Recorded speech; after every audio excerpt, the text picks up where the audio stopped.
Okay, hello. Live classes are start now. Let all the students of BSc first year be connected. Then we start the class.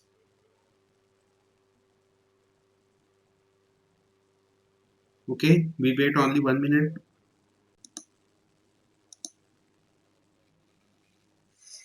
Let all the students are connected with our live classroom. Then we start this live session.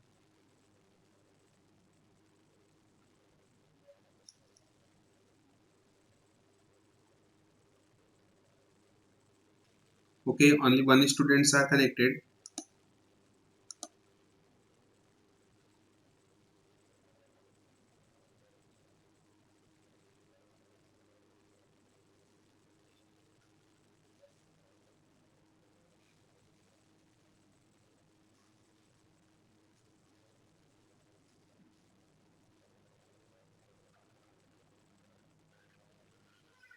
Okay, so let's we start the class.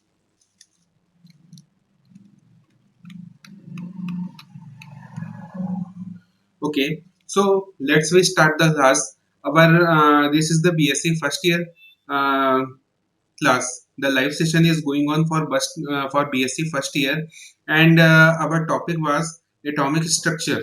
ठीक है, ये जो class है वो BSc first year के students के लिए है। और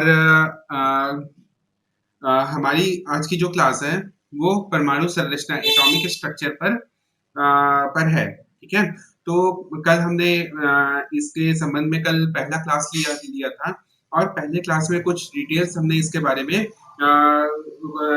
हमने कुछ पढ़ा था कि परमाणु संरचना। ठीक है, तो यहाँ पर आपको जो कल का क्लास अटेंड नहीं कर पाए थे उन स्टूडेंट्स को मैं बताना चाहूंगा कि अभी हम आपका जो बीएससी फर्स्ट ईयर का जो सिलेबस है उसको भी हम अभी वहां तक नहीं पहुंचे हैं। हम ये केवल आपको कुछ छोटी-छोटी बातों की जो आप पिछली क्लास में आप जो पढ़ चुके हैं, बस उसके बारे में ही थोड़ी-सी डिटेल में हम थोड़ी-सी डिस्कस कर रहे हैं। और उसके बाद फिर हम जल्द ही हमारा जो बीएससी फर्स्ट ईयर का जो सिलेबस है, परमाणु का क्वांटम यांत्रिकी मॉडल, परमाणु का क्वांटम यांत्रिकी मॉडल, हम वहाँ तक हम पहुँचेंगे। ठीक है? तो पहले हम जल्दी से उस चीज़ों को हम रिवाइज़ कर लेते हैं, जो हमने कल पढ़ा था। ठीक है? तो हमने कल पढ़ा था कि परमाणु परमाणु के बारे में हमने पढ़ा था। सबसे पहला जो परमाणु मॉडल दिया था वो जॉन डाल्टन ने दिया था। जॉन डाल्टन ने कहा था कि atom is an ultimate particle of matter. ठीक है, परमाणु पदार्थ का मूलभूत कण है। परंतु बाद में बहुत सारे वैज्ञानिक खोज हुए और उन्होंने ये बताया कि परमाणु पदार्थ का मूलभूत कण नहीं है। अर्थात परमाणु को दो या दो से परमाणु को छोटे छोटे कणों में विभाजित किया जा सकता है। इन कणों को उन्होंने नाम दिया था प्रोटॉन, इलेक्ट्रॉन और न्यूट्रॉन। तो इन्हीं के बारे में हम कल डिस्कस कर रहे थे। सबसे पहले हमने डिस्कस किया था कि इलेक्ट्रॉन की खोज के बारे में। इलेक्ट्रॉन की खोज की थी जे थॉमसन ने, और उनका जो उपकरण था वो कहलाता था कैथोड किरण विसर्जन नलिका। ठीक है, इस कैथोड किरण विसर्जन नलिका में जो कैथोड किरण की खोज हुई थी उसकी प्रकृति या उसकी विशेषताओं के बारे में हमने अध्ययन किया था। हमने ये पढ़ा था कि जो कैथोड किरण है वह कैथोड से उत्पन्न होती है और एनोड की ओर गमन करती है। कैथोड किरणें कैथोड से एनोड की ओर सीधी रेखा में गमन करती हैं। यह मैकेनिकल इफेक्ट दर्शाती है, अर्थात यह यांत्रिक क्रिया दर्शाती है। विद्युत और चुंबकीय क्षेत्र की अनुपस्थिति में इनमें विचलन नहीं होता, अर्थात ये सीधी रेखा में गमन करती है। लेकिन जब हम विद्युत क्षेत्र और चुंबकीय क्षेत्र आरोपित करते हैं तब हम देखते हैं कि ये अपनी मार्ग से विचलित हो जाती हैं। ठीक है, उसके बाद फिर हमने देखा था इलेक्ट्रॉन का आवेश द्रव्यमान अनुपात। इलेक्ट्रॉन का आवेश द्रव्यमान अनुपात होता है 1.75 इंटू 10 टू पावर 11 कूलाम पर केजी। ठीक है, उसके बाद फिर हमने इलेक्ट्रॉन पर आवेश की गणना देखी थी कि इलेक्ट्रॉन पर आवेश की गणना सबसे पहले मिलिकन ने किया था, टेलबोन विधि के द्वारा किया था। और उनके द्वारा जो आवेश की गणना उन्होंने की थी कि इलेक्ट्रॉन पर आवेश होता है 1.6 into 10 to power minus 19 coulomb. इस पर एक इकाई ऋण आवेश होता है, इससे इसके परिमाण के सामने में हम माइनस चिन्ह लगाते हैं, minus 1.6 into 10 to power minus 19 coulomb. उसके बाद फिर हमने देखा था प्रोटॉन की खोज के बारे में, एनोड किरणों के अध्ययन के बारे में। तो प्रोटॉन की खोज की थी गोल्डस्टीन ने, और गोल्डस्टीन ने इसकी जो खोज की थी वह कैथोड किरण विसर्जन नलिका पर ही आधारित था। ठीक है, तो यहाँ पर गोल्डस्टीन का कॉन्सेप्ट केवल यही था इस प्रोटॉन की खोज में गोल्डस्टीन का कॉन्सेप्ट था कि जब कैथोड किरण विसर्जन नलिका के अंदर में उपस्थित गैस पर जब कैथोड किरण विसर्जन नलिका के अंदर उपस्थित गैस पर बहुत कम दाब पर उच्च वोल्टता आरोपित किया जाता है, तब वहां पर देखते हैं कि कैथोड से एनोड की तरफ विद्युत धारा प्रवाहित होने लगती है। तब उन्होंने देखा कि जब यहाँ पर ऋण आवेशित किरणों की उपस्थिति होती है, तब यहाँ पर कहीं न कहीं धन आवेशित कणों की भी उपस्थिति अनिवार्य है। तब उन्होंने जो प्रयोग किया, तब उन्होंने देखा कि कुछ कुछ कण ऐसे भी होते हैं जो कैथोड किरणों के विपरीत दिशा में गमन करते हैं, अर्थात जो एनोड से कैथोड की ओर गमन करते हैं। इन्हीं कणों को उन्होंने नाम दिया था एनोड कण। बाद में उन्होंने उन्हीं प्रयोगों के द्वारा दर्शाया कि जो एनोड किरणें जो होती हैं वो धन आवेशित कण होती हैं, और ये जो आवेशित कण जो होते हैं, यह आवेशित कण इन आवेशित कणों का कुछ आवेश होता है, इनका भी कुछ द्रव्यमान होता है। ठीक है, तो ये जो एनोड कण जो होते हैं, इन एनोड कणों के बारे में, ये जो एनोड कण होते हैं, धन आवेशित जो कण होते हैं, इसकी भी आवेश द्रव्यमान अनुपात की गणना की गई थी। आवेश द्रव्यमान अनुपात एनोड किरणों के लिए होता है 9.58 into 10 to power 7 कूलाम पर केजी। उसके बाद इन्होंने इसकी आवेश की भी गणना की थी। तो प्रोटॉन पर केवल एक इकाई धन आवेश होता है, और इसका आवेश का मान, और इसका जो आवेश होता है वह आवेश कैथोड किरणों के बराबर होता है, परंतु परिमाण में विपरीत होता है। तो इसका आवेश भी होता है 1.6 into 10 to power minus 19 coulomb. ठीक है, उसके बाद इन्होंने इसके द्रव्यमान की गणना की थी। एनोड किरणों का द्रव्यमान होता है 1.67 into 10 to power minus 27 kilogram. ठीक है, फिर यहाँ पर हमने इलेक्ट्रॉन और प्रोटॉन की परिभाषा भी देखी थी। इलेक्ट्रॉन क्या है? इलेक्ट्रॉन एक अपरमाणुक कण है जिस पर एक इकाई धन आवेश होता है, इलेक्ट्रॉन के बारे में पढ़ रहे थे। इलेक्ट्रॉन एक अपरमाणुक कण है जिस पर एक इकाई ऋण आवेश होता है, तथा जिसका आवेश का परिमाण -1.6 into 10 to power minus 19 coulomb होता है। इसका द्रव्यमान होता है जिसका मान होता है इलेक्ट्रॉन का, तथा इसका द्रव्यमान होता है जिसका मान होता है 9.1 into 10 to power minus 31 kilogram. ठीक है, जो कि एक हाइड्रोजन परमाणु के द्रव्यमान का 1/1837वां भाग होता है। फिर हमने प्रोटॉन की भी परिभाषा देखी थी। प्रोटॉन एक अपरमाणुक कण है जिस पर एक इकाई धनावेश होता है, जिसका परिमाण +1.6 into 10 to power minus 19 coulomb होता है। इसका द्रव्यमान 1.67 into 10 to power minus 27 kilogram होता है, जो हाइड्रोजन के एक परमाणु के द्रव्यमान के बराबर होता है। ठीक है, इसके बाद हमने रेडियो एक्टिविता की खोज की थी। रेडियो एक्टिविता के बारे में पढ़ा था। रेडियो एक्टिविता की खोज हेनरी बैकरल ने की थी। ठीक है, हेनरी बैकरल ने जब देखा कि उन्होंने यूरेनियम के लवण को एक कागज में लपेट करके, उस कागज के बाहर एक फोटोग्राफिक प्लेट से लपेट करके उसे अपने टेबल के ड्रॉअर में रख दिया। जब अगले दिन उन्होंने देखा, तब ये पाया कि वो फोटोग्राफिक प्लेट काली पड़ गई थी। तब फोटोग्राफिक प्लेट के काले पड़ने का कारण केवल एक ही होता है कि वो सूर्य के प्रकाश की उपस्थिति में ही काली होती है। ठीक है, लेकिन उन्होंने उसे ड्रॉअर में रखा था, जिसके कारण वहां पर सूर्य का प्रकाश आना तो बिल्कुल संभव ही नहीं था। तब उन्होंने यह निष्कर्ष निकाला कि उन्होंने जो यूरेनियम सॉल्ट रखा था, उस यूरेनियम सॉल्ट से कुछ किरणें उत्सर्जित होती हैं जो उस फोटोग्राफिक प्लेट को काली कर देती हैं। ठीक है, इसके बाद उन्होंने उस लवण से निकलने वाले किरणों की प्रकृति का अध्ययन किया। तब उन्होंने देखा कि यदि जब यूरेनियम लवण को या फिर कोई भी रेडियो एक्टिव तत्व को यदि हम विद्युत क्षेत्र से निकलने वाली किरणों को यदि हम विद्युत क्षेत्र से गुजारते हैं, तब वह किरणें अपनी मार्ग से विचलित हो जाती हैं। तो वे किरणें जो धन प्लेट की ओर मुड़ जाती हैं, उसमें यह निष्कर्ष निकाला गया कि यह ऋण आवेशित किरणें होती हैं, और इन्हें बीटा किरणों का नाम दिया गया। कुछ किरणें ऐसी होती हैं जो ऋण प्लेट की ओर मुड़ जाती हैं। तो ऋण प्लेट की ओर वो क्यों मुड़ी? इससे यह निष्कर्ष निकाला गया कि वे धनावेशित किरणें हैं, उन्हें अल्फा किरणें कहा गया। और कुछ किरणें जो होती हैं जो बिना अपने मार्ग से विचलित हुए सीधे ही निकल जाती हैं, इन्हें गामा किरणें कहा गया। ठीक है, इन अल्फा, बीटा और गामा किरणों के बारे में हमने कल पढ़ा था।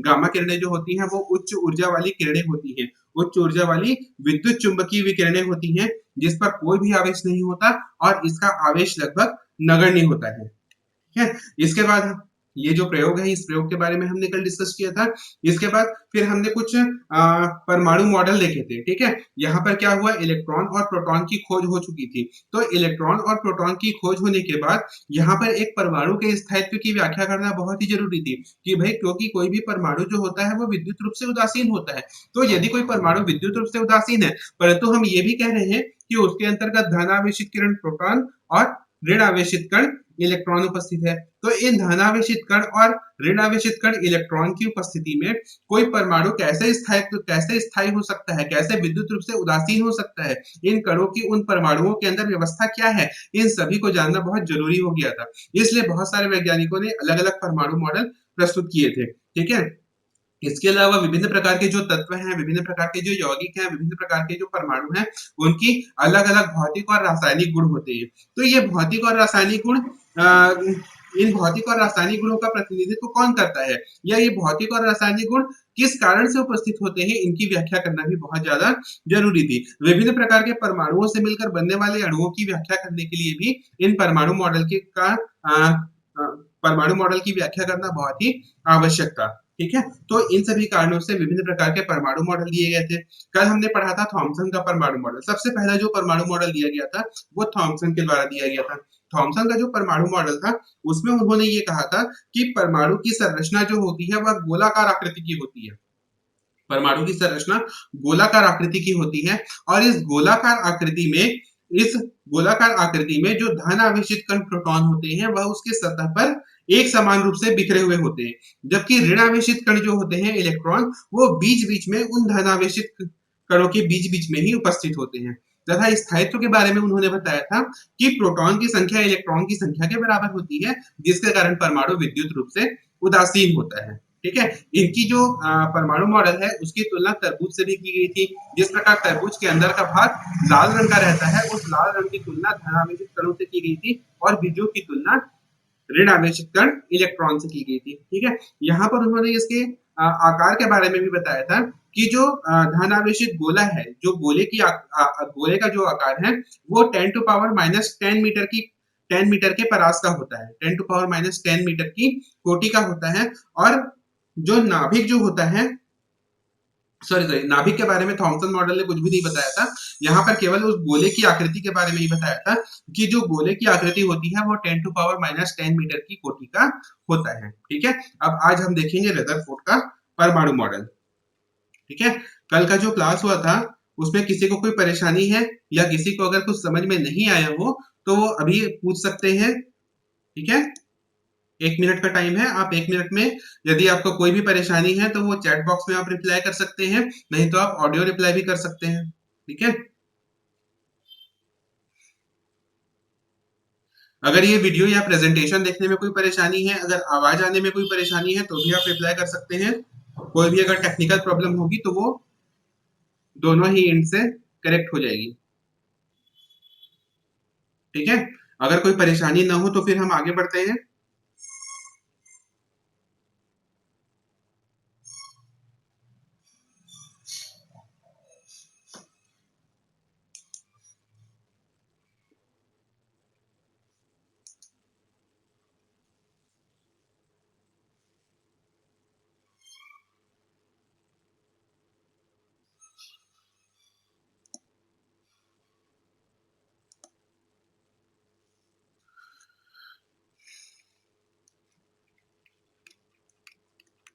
ओके, तो चलिए अब हम आगे की तरफ बढ़ते हैं, ठीक है। अगला जो परमाणु मॉडल था वो उसने दिया था, रदरफोर्ड ने दिया था, ठीक है। तो रदरफोर्ड का परमाणु मॉडल क्या कहता है, तो रदरफोर्ड ने 1909 में, रदरफोर्ड और उसके दो स्टूडेंट हैं हैंस गाइगर और अर्नेस्ट मार्सडेन, इन्होंने एक प्रयोग किया था और इनका जो प्रयोग है वो कहलाता है अल्फा अल्फा अल्फा कणों का प्रकीर्णन प्रयोग, ठीक है। जैसा कि आप यहाँ पर देख रहे हैं आपके जो मोबाइल स्क्रीन पर या कंप्यूटर स्क्रीन पर जिसमें भी आप ये प्रेजेंटेशन देख रहे हैं उसमें ये जो स्लाइड है उस स्लाइड में आपको यहाँ पर दिखाई दे रहा होगा। यहाँ पर एक साइड में मैंने बनाया हुआ है रदरफोर्ड का प्रकीर्णन प्रयोग। यह जो रदरफोर्ड का प्रकीर्णन प्रयोग है यह रेडियो एक्टिविता पर ही आधारित है। रेडियो एक्टिविता के बारे में मैंने अभी भी बताया था कि रेडियो एक्टिव पदार्थ क्या होते हैं। रेडियो एक्टिव पदार्थ ऐसे पदार्थ होते हैं जो स्वतः ही कुछ कुछ कणों का उत्सर्जन करते हैं, लगातार कुछ कणों का उत्सर्जन करते हैं।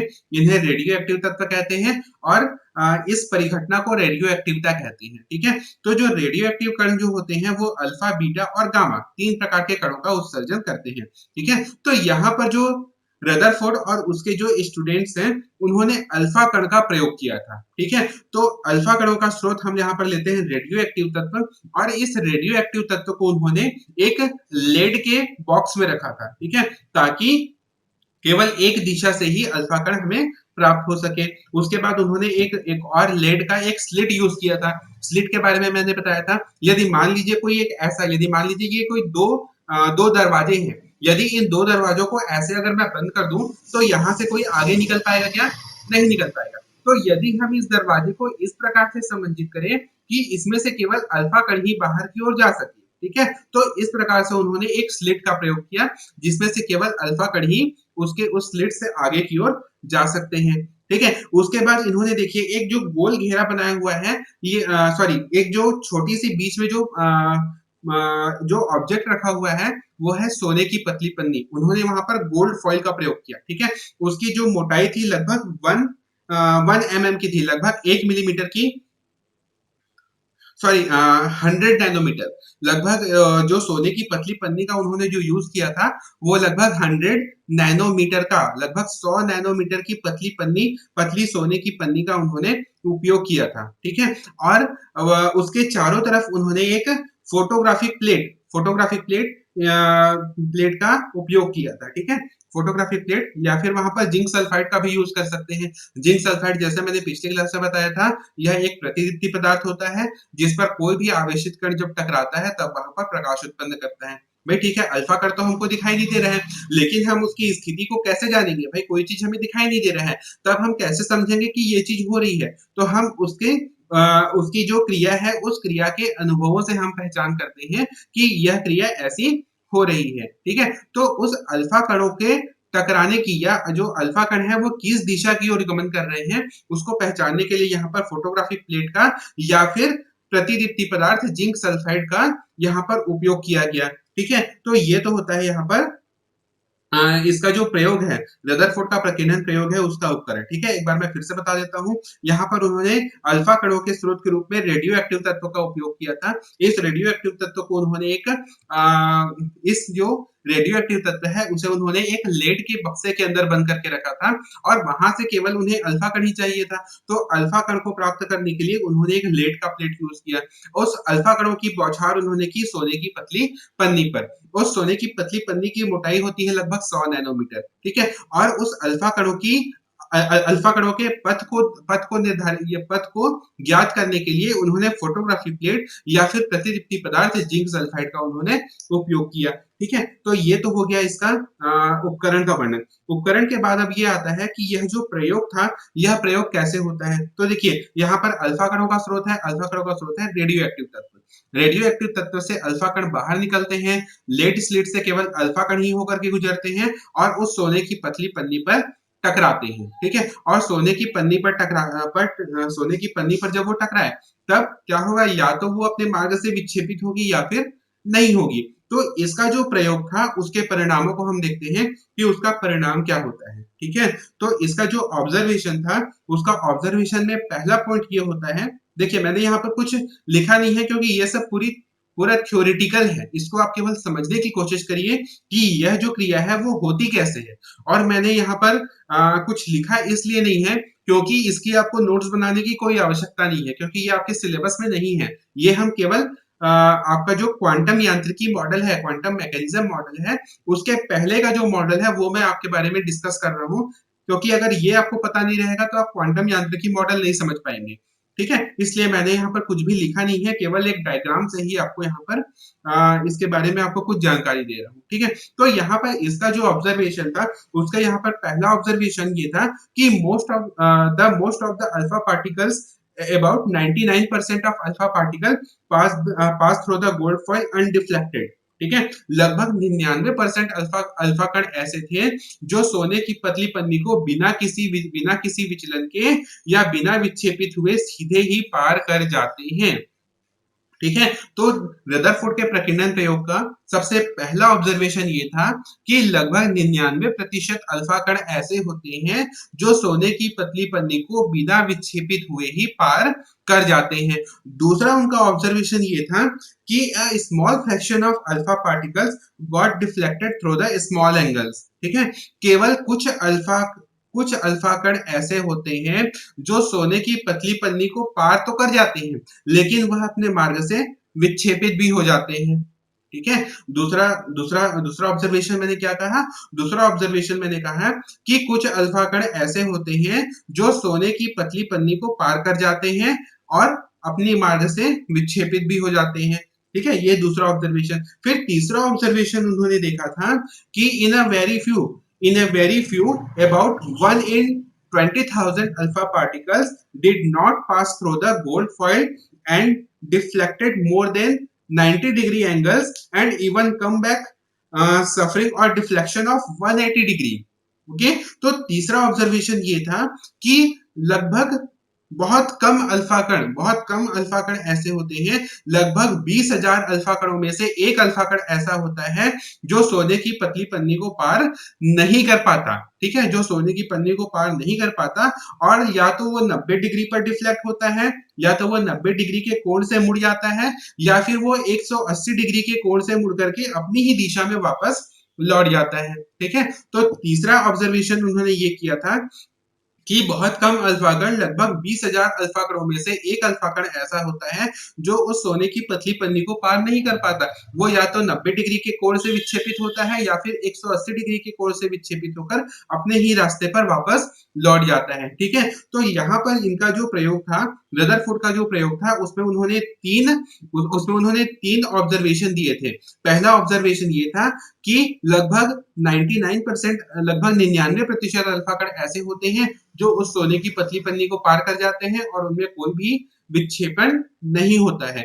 बहुत कम अल्फा कण ऐसे होते हैं जो सोने की पन्नी को पार तो कर जाते हैं, परंतु उनमें जो विक्षेपण होता है वो बहुत ही कम कोण से होता है, यानी कि विक्षेपित हो जाती हैं और बहुत ही कम कोण से विक्षेपित होती हैं। तीसरा ऑब्जर्वेशन ये था कि बहुत ही कम अल्फा कण, लगभग 20,000 में से एक अल्फा कण ऐसा होता है जो उस सोने की पन्नी को पार नहीं कर पाता और 90 डिग्री के कोण से विक्षेपित होता है। कुछ अल्फा कण तो ऐसे भी होते हैं जो उसी रास्ते पर टकरा करके पुनः वापस लौट जाते हैं और एंगल ऑफ डिफ्लेक्शन होता है 180 डिग्री सेंटीग्रेड। विक्षेपण का जो कोण होता है वो होता है 180 डिग्री, 180 डिग्री। ठीक है, और चूंकि अब देखिए, अब हम यहाँ पर इस नाभिकीय मॉडल को कोरिलेट करते हैं थॉमसन मॉडल के पास। ठीक है, अब हम यहाँ पर थॉमसन मॉडल को अगर देखें तो यहाँ पर जे जे थॉमसन ने कहा था कि परमाणु की आकृति गोलाकार होती है और गोलाकार होने के साथ साथ जो धनावेशित कण होते हैं वो उसमें चारों तरफ रहते हैं, उसमें पूरी तरीके से भरे होते हैं, और जो ऋणावेशित कण इलेक्ट्रॉन होते हैं वो बीच बीच में धंसे हुए रहते हैं। तो सोचिए, अगर यहाँ पर थॉमसन का परमाणु मॉडल सही होता, ठीक है, थोड़ी सी आप अपने दिमाग में थोड़ी सी कल्पना करिए कि अगर ये थॉमसन का परमाणु मॉडल सही होता तो क्या अल्फा कण सोने की पन्नी को पार कर पाते? नहीं, वो सोने की पन्नी को पार नहीं कर पाते, और अगर पार भी कर पाते तो भी उनमें डिफ्लेक्शन होता। लेकिन उन्होंने जो प्रयोग किया था उसमें देखा कि लगभग 99% अल्फा कण सोने की पन्नी को बिना किसी डिफ्लेक्शन के पार कर जाते हैं।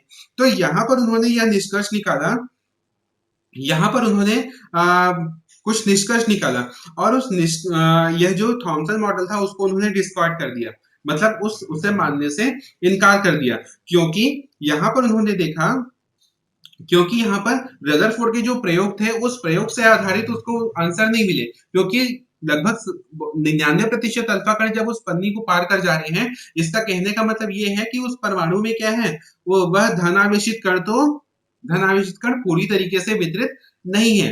क्यों वितरित नहीं है? आप यहाँ पर भी आप इस पर ध्यान लगाइए कि कल मैंने आपको एक बताया था आवेशित कणों का व्यवहार। ठीक है, बिहेवियर ऑफ चार्जिंग पार्टिकल्स। ठीक है, कोई बताएगा बिहेवियर ऑफ चार्जिंग पार्टिकल्स के बारे में मैंने कल क्या बताया था?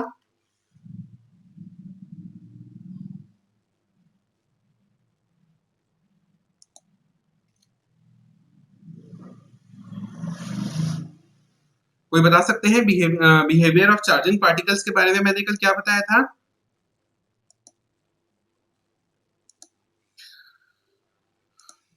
चलिए ठीक है, कोई बात नहीं, मैं ही बता देता हूँ कि देखिए आवेशित कण समान आवेशों में सदैव प्रतिकर्षण होता है, समान आवेशों में सदैव प्रतिकर्षण होता है और असमान आवेशों में सदैव आकर्षण होता है। ठीक है? क्या क्या कहा मैंने? समान आवेशों में सदैव प्रतिकर्षण होगा और असमान आवेशों में सदैव आकर्षण होगा। तो अल्फा कण क्या है? अल्फा कणों में कौन सा आवेश होता है? अल्फा कणों में धन आवेश होता है। और प्रोटॉन में कौन सा आवेश होता है? तो प्रोटॉन में भी धन आवेश होता है। अब यदि मैं कह रहा हूं कि समान आवेशों में प्रतिकर्षण होता है, तो भाई जो अल्फा कण है, वो अल्फा कण यदि सोने की पन्नी पर टकराएंगे, तो सोने की पन्नी में सोने के परमाणु होंगे, और यदि सोने के परमाणु होंगे तो उसमें धन आवेश तो एक समान रूप से बिखरा हुआ होगा।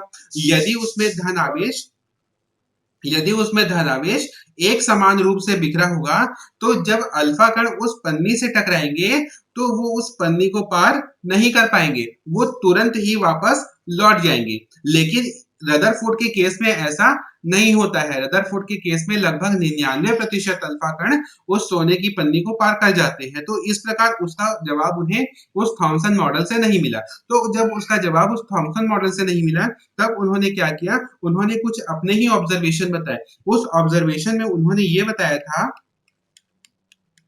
उस ऑब्जर्वेशन में उन्होंने ये बताया था कि most of the alpha particle are pass through the gold foil undeflected. It means there must be very large empty space within the atom. ठीक है?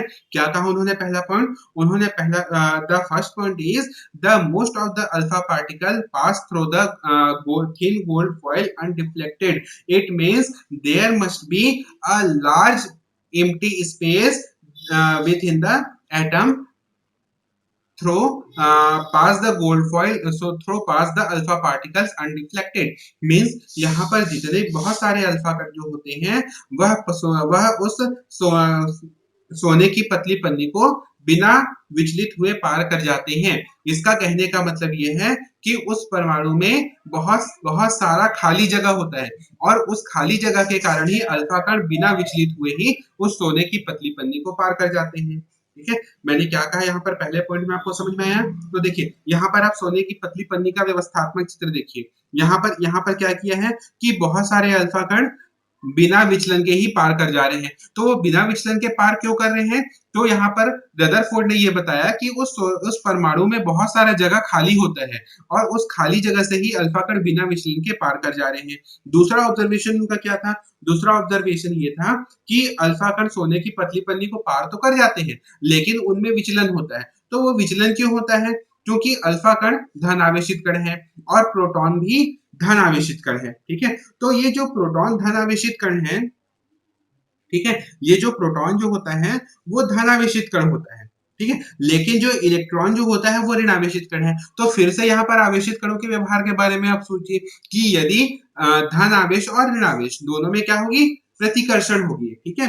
तब यहाँ पर उन्होंने ये निष्कर्ष निकाला कि it means the alpha particles deflected in the small angles. It means there must be a heavy positively charged mass present in the atom. This mass unit be occupying a very small space within the atom because only a few alpha particles suffered large deflections। ठीक है? यहाँ पर उन्होंने ये बताया कि जो alpha कण जो होते हैं, वो अल्फा कण क्या होते हैं? या तो धन आवेशों में प्रतिकर्षण होगा और ऋण आवेश के साथ वो आकर्षण होगा। तो वो उस धन आवेश और ऋण आवेश से क्या होते हैं? या तो प्रतिकर्षित होते हैं या तो आकर्षित होते हैं। तो इसी प्रतिकर्षण और आकर्षण के परिणाम स्वरूप उसमें कम कोण से विचलन होता है। अल्फा कणों के मार्ग में कम कोण से विचलन होता है। फिर तीसरा पॉइंट उन्होंने ये बताया कि लगभग बहुत ही कम अल्फा कण, लगभग 20,000 में से एक अल्फा कण ऐसा होता है जो टकरा करके वापस लौट जाता है। तो ये टकरा करके वापस लौटना किसके कारण होता है? ये तीव्र प्रतिकर्षण के कारण होता है। और तीव्र प्रतिकर्षण किसके कारण होगा? दो समान आवेशों के कारण ही तीव्र प्रतिकर्षण होगा। तो ये अल्फा कण जब किसी प्रोटॉन से टकराते हैं या धनावेशित कण से टकराते हैं, तब उसमें तीव्र प्रतिकर्षण होता है, और उसी तीव्र प्रतिकर्षण के परिणाम स्वरूप वो अपने ही रास्ते पर वापस लौट जाता है, या फिर उसमें 90 डिग्री से अधिक का 90 डिग्री के कोण से अधिक का विचलन वहां पर होता है। ठीक है? तो इस प्रकार से उन्होंने यहाँ पर अपना ऑब्जर्वेशन देखा, अपना निष्कर्ष निकाला और इस निष्कर्ष के आधार पर उन्होंने अपना एक परमाणु मॉडल दिया, जिसे हम रदरफोर्ड का नाभिकीय परमाणु मॉडल कहते हैं। ठीक है? ठीक है, रदरफोर्ड का हम नाभिकीय परमाणु मॉडल हम उसे कहते हैं। ठीक है, तो रदरफोर्ड के नाभिकीय परमाणु मॉडल का पहला पॉइंट ये होता है कि in the atom the entire mass and the positively charge is concentrated in a very small region at the centre is known as the nucleus. ठीक है, यहां पर रदरफोर्ड ने ये कहा, ठीक है, यहाँ पर रदरफोर्ड ने ये कहा, रदरफोर्ड ने अपने परमाणु मॉडल में बताया कि एक परमाणु में एक परमाणु का संपूर्ण द्रव्यमान, ठीक है, एक परमाणु का संपूर्ण द्रव्यमान और संपूर्ण धन आवेश, ध्यान से सुनिएगा कि मैं क्या कह रहा हूं। ठीक है, एक परमाणु में परमाणु का संपूर्ण द्रव्यमान और संपूर्ण धन आवेश परमाणु के मध्य में केंद्रित होता है। ठीक है, परमाणु के मध्य में बहुत ही छोटे जगह पर केंद्रित होता है, जिसे उन्होंने नाम दिया नाभिक, न्यूक्लियस कहा। ठीक है, क्या कहा उन्होंने? उन्होंने कहा कि परमाणु का संपूर्ण द्रव्यमान और संपूर्ण धन आवेश परमाणु के मध्य में केंद्रित होता है, जिसे नाभिक कहा जाता है। ठीक है, यह जो नाभिक है, इसका आकार लगभग होता है 10 टू पावर -15 मीटर। ठीक है, थॉमसन ने क्या कहा था? थॉमसन ने परमाणु का आकार कहा था 10 टू पावर -10 मीटर। यहाँ पर रदरफोर्ड ने भी कहा था कि परमाणु का आकार 10 टू पावर -10 मीटर के परास का होता है, और नाभिक का आकार उन्होंने कहा 10 to power -15 metre in range. ठीक है, तो यदि हम एक परमाणु की तुलना यदि हम क्रिकेट के स्टेडियम से करें, तो नाभिक कितना बड़ा होगा? तो नाभिक नाभिक होगा क्रिकेट के बॉल के जितना बराबर। ठीक है, यदि परमाणु का आकार एक क्रिकेट के स्टेडियम के बराबर है, तो उसके जो नाभिक है उसका आकार क्रिकेट के बॉल के बराबर होगा। ठीक है, तो यहाँ पर ये उदाहरण मैंने ये परमाणु उतने बड़े परास का नहीं होता है, यहाँ पर मैंने आपको केवल एक एग्जाम्पल बताया था। ठीक है, यहाँ पर क्या होता है कि जो नाभिक परमाणु का संपूर्ण द्रव्यमान और संपूर्ण धनावेश परमाणु के केंद्र पर स्थित होता है, जिसे नाभिक कहा जाता है। परमाणु का आकार 10 टू पावर -10 मीटर के परास का होता है, जबकि नाभिक का जो आकार होता है वो 10 टू पावर -15 मीटर की परास का होता है। ठीक है, यह जो positive charge of the nucleus is due to the proton and the magnitude of positive charge on the nucleus is different on the different atoms. ठीक है, देखिए यहाँ पर दूसरा पॉइंट समझने की कोशिश करिएगा। The positive charge of the nucleus is due to the proton, but the magnitude of positive charge on the nucleus is different on the different different atom. ठीक है, उन्होंने यहाँ पर दूसरा पॉइंट ये कहा कि जो नाभिक का जो धनावेश होता है, नाभिक का धनावेश किसके कारण होता है? धन आवेशित कण प्रोटॉन के कारण होता है। नाभिक का धन आवेशित कण प्रोटॉन के कारण होता है, परंतु उस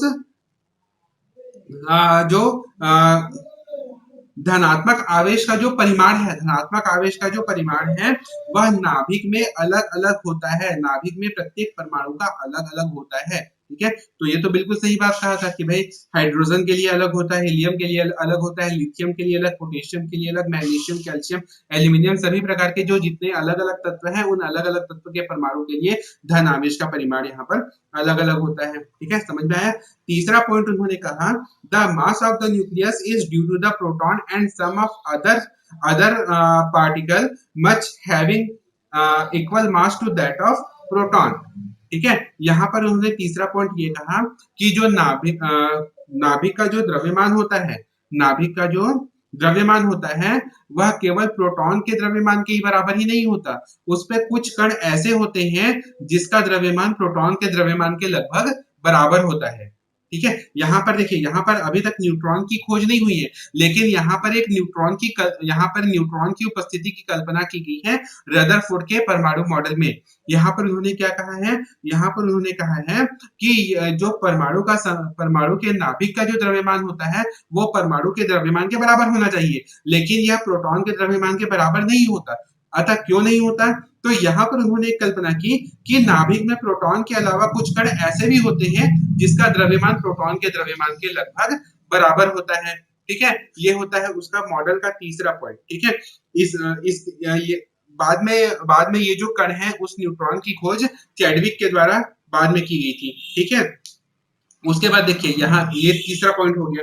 चौथा पॉइंट इसमें चौथा पॉइंट उन्होंने वहां पर ये कहा था कि the nucleus are surrounded by the negatively charge particles electrons which balance the total positive charge of the nucleus. Okay, so the atom is electrically neutral. यहाँ पर चौथा पॉइंट उन्होंने ये कहा कि जो नाभिक है उस नाभिक के चारों तरफ इलेक्ट्रॉन स्थित होते हैं और ये प्रोटॉन और इलेक्ट्रॉन की संख्या बराबर होती है, जिसके कारण एक परमाणु विद्युत रूप से उदासीन होता है। पांचवा पॉइंट उन्होंने ये कहा the electrons are not stationary but it is revolving around the nucleus in a very high speed like the planets revolving around the sun in a high speed the planets. ठीक है, मैं आपको हिंदी में ये समझा दे रहा हूं। देखिए, जिस प्रकार जहां पर आपको चौथा पॉइंट समझ में आया है, रदरफोर्ड ने चौथे पॉइंट में ये कहा था कि जो इलेक्ट्रॉन है वो नाभिक के चारों तरफ स्थित होते हैं और इलेक्ट्रॉन की संख्या प्रोटॉन की संख्या के बराबर होती है, जिसके कारण एक परमाणु विद्युत रूप से उदासीन होता है। फिर पांचवा पॉइंट उन्होंने कहा कि जो इलेक्ट्रॉन है वो नाभिक के चारों तरफ केवल स्थिर ही नहीं रहते, वो उसके चारों तरफ गतिशील अवस्था में होते हैं, वो उसके चारों तरफ घूमते रहते हैं। किस प्रकार घूमते हैं? जैसा कि हमारा सौर मंडल है, हमारे सौर मंडल के बीच के मध्य में सूर्य है और उस सूर्य के चारों तरफ सभी ग्रह उसकी परिक्रमा करते हैं। ठीक वैसे ही एक परमाणु की संरचना होती है, उस परमाणु के मध्य में नाभिक स्थित होता है और इलेक्ट्रॉन उस नाभिक के चारों तरफ घूमते रहते हैं। ठीक है, इस प्रकार उन्होंने यहाँ पर क्या कहा, उन्होंने एक परमाणु की कल्पना की। नेक्स्ट उन्होंने कहा कि जो इलेक्ट्रॉन और प्रोटॉन है, इलेक्ट्रॉन पर होता है ऋणावेश और प्रोटॉन पर होता है धनावेश, तो दोनों के मध्य में एक आकर्षण बल कार्य करता है, दोनों के मध्य में आकर्षण होता है और यह जो आकर्षण बल होता है वो स्थिर विद्युत प्रकार का होता है, वो स्थिर विद्युत आकर्षण बल होता है। अब स्थिर विद्युत आकर्षण बल आप लोगों ने फिजिक्स में पढ़ा होगा। स्थिर विद्युत आकर्षण बल आवेशों के मध्य में होता है, दो विपरीत आवेशों के मध्य में लगने वाला जो बल होता है वो स्थिर विद्युत बल होता है। तो धन आवेशित कण प्रोटॉन और ऋण आवेशित कण इलेक्ट्रॉन, इन दोनों के मध्य में आकर्षण बल होता है और यह आकर्षण बल स्थिर विद्युत प्रकार का होता है। और लास्ट में सबसे सातवां पॉइंट उन्होंने ये कहा कि most of the space in an atom between nucleus and revolving electron is empty. ठीक है, इसके कहने का मतलब ये है कि नाभिक में, परमाणु में नाभिक और इलेक्ट्रॉन, घूमते हुए इलेक्ट्रॉन, इनके बीच में बहुत सारा जगह खाली जगह होता है, इनके मध्य में बहुत सारा एम्प्टी स्पेस, खाली खाली स्थान होता है। ठीक है, तो ये था नाभिक का परमाणु मॉडल। ठीक है, मैं एक बार जल्दी से ये नाभिक का परमाणु मॉडल फिर से रिपीट कर देता हूँ। ठीक है, तो नाभिक का परमाणु मॉडल, सॉरी, रदरफोर्ड का परमाणु मॉडल क्या कहता है? रदरफोर्ड के परमाणु मॉडल का सबसे पहला पॉइंट ये होता है कि एक परमाणु का संपूर्ण द्रव्यमान और संपूर्ण धनावेश परमाणु के मध्य में केंद्रित होता है, जिसे नाभिक का नाम दिया गया। परमाणु का जो आकार होता है वो परमाणु का जो व्यास होता है वो 10⁻10 मीटर की कोटि का होता है, जबकि नाभिक का आकार 10⁻15 मीटर के परास का होता है। दूसरा पॉइंट उन्होंने कहा था कि जो नाभिक का जो संपूर्ण धनावेश होता है वो प्रोटॉन के कारण होता है, परंतु इसका परिमाण प्रोटॉन के बराबर नहीं होता। तो तीसरा पॉइंट उन्होंने ये कल्पना किया कि जो संपूर्ण द्रव्यमान जो होता है वो केवल प्रोटॉन के कारण ही नहीं होता, उसमें नाभिक में कुछ ऐसे भी कण होते हैं जिसका द्रव्यमान प्रोटॉन के द्रव्यमान के लगभग बराबर होता है, परंतु जिस पर कोई भी आवेश नहीं होता। इस तथ्य की पुष्टि बाद में न्यूट्रॉन की खोज के द्वारा प्रमाणित की गई। नेक्स्ट पॉइंट उन्होंने ये कहा था कि जो नाभिक है उस नाभिक के चारों तरफ ऋणावेशित कण इलेक्ट्रॉन स्थित होते हैं और ऋणावेशित कण इलेक्ट्रॉन की संख्या प्रोटॉन की संख्या के बराबर होती है, जिसके कारण एक परमाणु विद्युत रूप से उदासीन रहता है। नेक्स्ट पॉइंट उन्होंने कहा था कि जो इलेक्ट्रॉन जो होते हैं वो नाभिक के चारों तरफ केवल स्थिर अवस्था में नहीं होते, वो उसके चारों तरफ घूमते रहते हैं, गतिशील अवस्था में होते हैं, बहुत ही तेज गति से घूमते रहते हैं। जिस प्रकार हमारे सौर मंडल के केंद्र में सूर्य होता है और सभी ग्रह उसकी परिक्रमा करते हैं, बिल्कुल वैसे ही परमाणु के मध्य में नाभिक होता है और सभी इलेक्ट्रॉन उसके चारों तरफ घूमते रहते हैं। ऋण आवेशित कण इलेक्ट्रॉन और धन आवेशित कण प्रोटॉन, इन दोनों के मध्य में आकर्षण बल कार्य करता है और यह आकर्षण बल स्थिर वैद्युत प्रकार का होता है। ठीक है, आखिरी पॉइंट उन्होंने कहा था कि परमाणु में नाभिक और इलेक्ट्रॉन, इन दोनों के मध्य में बहुत सारा जगह खाली होता है, बहुत सारी एम्प्टी स्पेस होती है। ठीक है, समझ में आया नाभिक का, रदरफोर्ड का परमाणु मॉडल? इसमें अगर किसी को कोई परेशानी है तो वो क्वेश्चन पूछ सकते हैं। अगर किसी को कुछ कहीं पर कुछ समझ ना आया हो।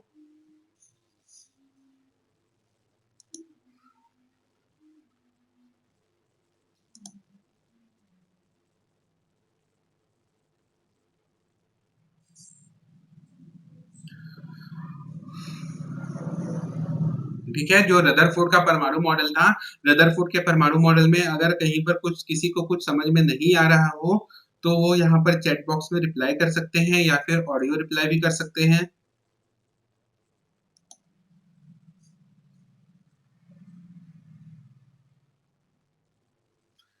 ठीक है, तो चलिए अब हम आगे की ओर बढ़ते हैं, अगर किसी को कोई परेशानी नहीं है तो। ठीक है, अब इसके बाद नेक्स्ट आता है परमाणु संख्या, परमाणु क्रमांक। ठीक है, तो परमाणु क्रमांक क्या होती है, इसके बारे में आप सब बहुत पहले से पढ़ते हुए आ रहे हैं, आप करीबन 9th क्लास से पढ़ते हुए आ रहे हैं कि परमाणु क्रमांक क्या होता है। तो परमाणु क्रमांक बराबर होता है परमाणु के नाभिक में उपस्थित प्रोटॉनों की संख्या के। ठीक है, परमाणु क्रमांक हम किसे कहते हैं, उस परमाणु के नाभिक में जितने प्रोटॉन होंगे उस प्रोटॉनों की कुल संख्या को हम परमाणु संख्या कहते हैं या परमाणु क्रमांक कहते हैं। क्योंकि यदि हम उदासीन परमाणु में देखें, अभी अभी हमने रदरफोर्ड के परमाणु मॉडल में कहा था कि एक उदासीन परमाणु में इलेक्ट्रॉन की संख्या प्रोटॉन की संख्या के बराबर होती है। तो यहाँ पर हम कह सकते हैं कि एक उदासीन परमाणु में इलेक्ट्रॉनों की संख्या ही परमाणु क्रमांक उस परमाणु का परमाणु क्रमांक कहलाता है। ठीक है, तो परमाणु क्रमांक की खोज की थी मोसले ने। ठीक है, यहाँ पर मैंने मोसले का एक डायग्राम दिया है। मोसले ने 1913 में परमाणु संख्या का कॉन्सेप्ट दिया था, कॉन्सेप्ट परमाणु संख्या का एक परिकल्पना किया था, और उस परिकल्पना ने उन्होंने बताया था कि जो परमाणु क्रमांक जो होता है वह परमाणु क्रमांक नाभिक में उपस्थित प्रोटॉनों की संख्या के बराबर होता है। क्योंकि एक उदासीन परमाणु में प्रोटॉनों की संख्या इलेक्ट्रॉनों की संख्या के बराबर होती है, इसलिए हम कह सकते हैं कि एक उदासीन परमाणु में इलेक्ट्रॉनों की संख्या ही परमाणु क्रमांक कहलाता है। ठीक है, तो परमाणु क्रमांक को हम अंग्रेजी के जेड से रिप्रेजेंट करते हैं, और परमाणु क्रमांक बराबर होता है नाभिक में परमाणु के नाभिक में प्रोटॉनों की संख्या या उदासीन परमाणु में इलेक्ट्रॉनों की संख्या। ठीक है, उसके बाद फिर नेक्स्ट आता है न्यूट्रॉन की खोज। तो न्यूट्रॉन की खोज 1930 में चैडविक ने की थी। चैडविक ने यहाँ पर 1932 इन 1930 और 1932 इसके डिफरेंस में उन्होंने किया था। चैडविक ने न्यूट्रॉनों की यहाँ पर खोज की थी। ठीक है, और ये जो न्यूट्रॉनों की जो खोज की थी, ठीक है, ये जो न्यूट्रॉनों की खोज की थी, उन्होंने अल्फा कणों की एक बेरिलियम परमाणु पर बमबारी की थी। और जब उन्होंने अल्फा कण की जब बेरिलियम परमाणु पर बमबारी की, तब उन्होंने देखा कि कुछ आवेश रहित कण ऐसे बाहर निकलते हैं जिस पर कुछ द्रव्यमान होता है। इन्हीं कणों को उन्होंने नाम दिया, न्यूट्रॉन का नाम दिया। ठीक है, Chadwick in 1932 bombarded the thin sheet of beryllium element with the alpha particle and observed the highly penetrating rays which consist of a stream of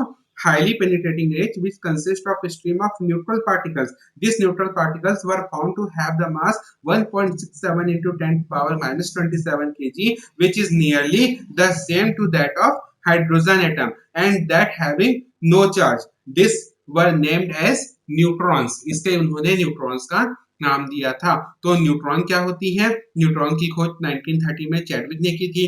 Chadwick ने एक प्रयोग किया था, जब उन्होंने बेरिलियम की पतली पन्नी पर अल्फा कणों की बौछार की, तब उन्होंने देखा कि तब यहाँ पर उन्होंने एक हाईली पेनिट्रेटिंग का मतलब होता है जिनकी भेदन क्षमता बहुत उच्च होती है, ऐसे कणों की खोज की, और उन ऐसे कणों को उन्होंने नाम दिया था, न्यूट्रॉन का नाम दिया। उन न्यूट्रॉन के जब उन्होंने अध्ययन किया, तब उन्होंने यह पाया कि ये जो न्यूट्रॉन होते हैं, इसका द्रव्यमान 1.67 into 10 to power minus 27 kilogram होता है, जो कि हाइड्रोजन के परमाणु के लगभग बराबर होता है, या हाइड्रोजन के परमाणु के भार के बराबर होता है, जिस पर कोई भी आवेश नहीं होता है। इसे उन्होंने न्यूट्रॉन का नाम दिया था। ठीक है, तो यहाँ पर समझ में आया न्यूट्रॉन की खोज कैसे हुई थी। अब आप यहाँ पर न्यूट्रॉन को परिभाषित कर सकते हैं। ठीक है, न्यूट्रॉन को हम कैसे परिभाषित करेंगे, the neutron is a sub atomic particles having mass 1.67 into 10 to power minus 27 kilogram equal to that of hydrogen atom and carrying no electrical charge. ठीक है, तो न्यूट्रॉन क्या होते हैं? न्यूट्रॉन एक अवपरमाणुक कण है जिसका द्रव्यमान 1.67 1.67 into 10 to power minus 27 kilogram होता है, जो हाइड्रोजन के एक परमाणु के द्रव्यमान के बराबर होता है, जिस पर कोई भी आवेश नहीं पाया जाता है। ठीक है, क्या कहा मैंने न्यूट्रॉन की परिभाषा? न्यूट्रॉन की परिभाषा मैंने कही कि न्यूट्रॉन एक अवपरमाणुक कण है, न्यूट्रॉन एक अवपरमाणुक कण है जिसका द्रव्यमान 1.67 into 10 to power minus 27 kilogram होता है, जो हाइड्रोजन के एक परमाणु के द्रव्यमान के बराबर होता है, जिस पर कोई भी आवेश नहीं पाया जाता है। समझ में आया? अब उसके बाद कॉन्सेप्ट आता है द्रव्यमान संख्या का, एटॉमिक मास, परमाणु भार की। तो ठीक है, अभी अभी हमने यहाँ पर रदरफोर्ड के परमाणु मॉडल में पढ़ा था कि रदरफोर्ड का परमाणु मॉडल ये कहता है कि परमाणु का संपूर्ण द्रव्यमान उस परमाणु के केंद्र में स्थित होता है, जिसे नाभिक कहा जाता है।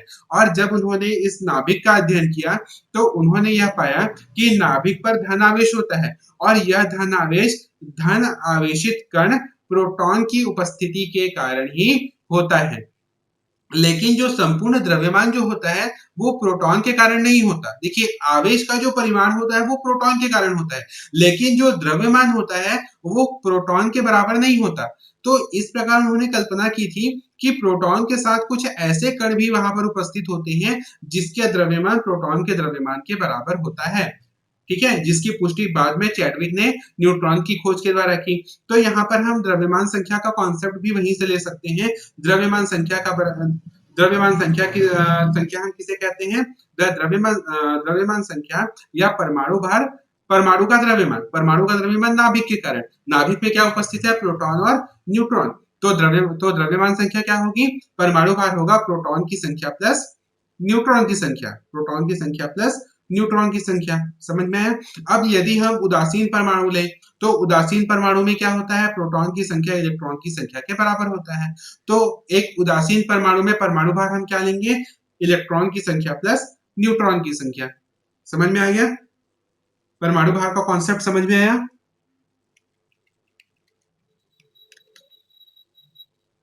ठीक है, इस पेज में अगर किसी को कोई प्रॉब्लम है या कुछ चीज समझ में नहीं आया है तो वो पूछ सकते हैं।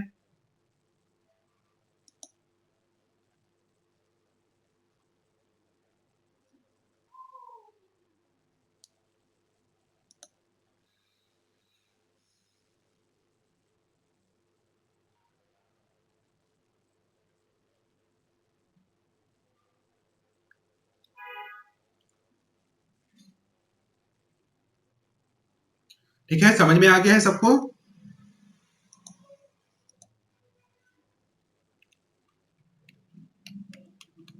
तो चलिए हम फिर अगले स्लाइड की ओर हम आगे बढ़ते हैं।